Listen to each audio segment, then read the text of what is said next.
Hey everyone, and welcome back to the channel. Today, we're diving deep into one of the biggest sporting events on the planet, the Super Bowl.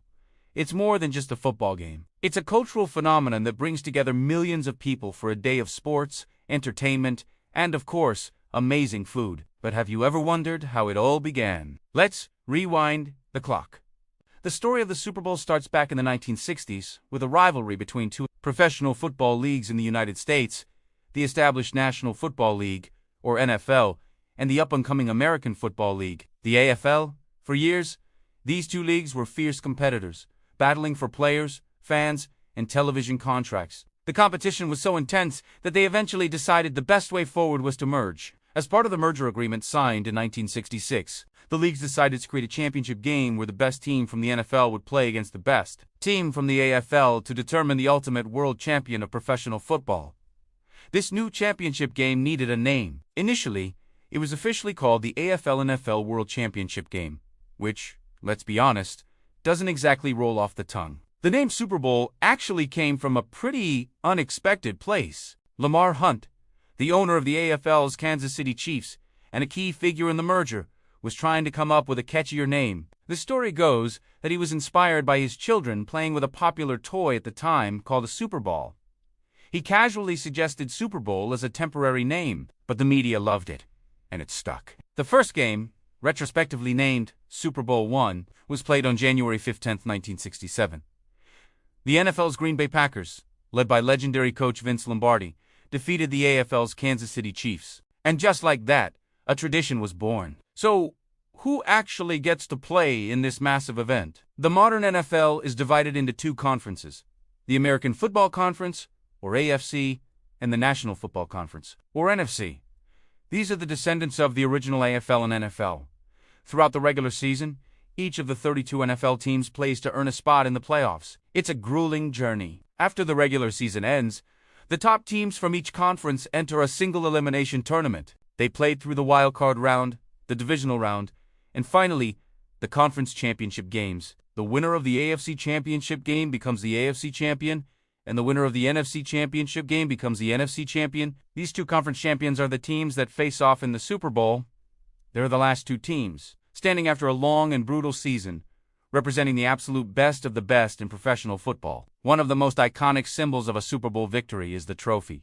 The winner of the Super Bowl receives the Vince Lombardi Trophy, named in honor of the legendary coach who led the Green Bay Packers to victory in the first two Super Bowls. A trophy is made of sterling silver by the famous luxury jewelry company Tiffany & Co.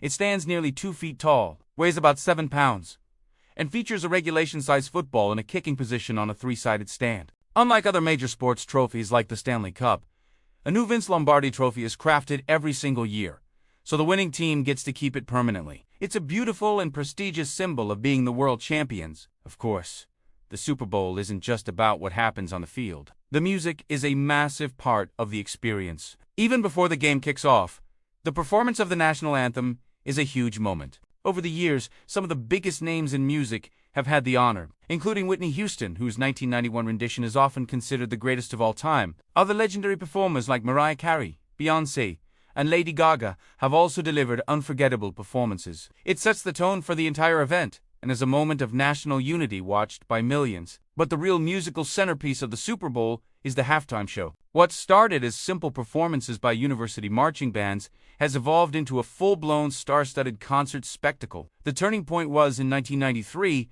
when Michael Jackson took the stage. His electrifying performance changed the game forever, proving that the halftime show could be just as big of a draw as the football game itself. Since then, we've seen legendary acts like U2, Paul McCartney, the Rolling Stones, Prince, and Beyoncé command the world's biggest stage. It's a high-energy production that costs millions to produce and is one of the most watched musical events of the year. The pressure is immense, but the artists who nail it go down in history. Now, let's talk about something that's almost as famous as the game itself: the commercials. Why do people get excited to watch ads? Because Super Bowl commercials are on another level. With over 100 million people watching, companies are willing to pay a fortune for a 30-second spot. We're talking millions of dollars. Because of this massive investment, companies go all out, creating ads that are funny, heartwarming, and incredibly creative. They often feature big-name celebrities and feel more like mini-movies than traditional commercials. Many people tune in just to see the ads,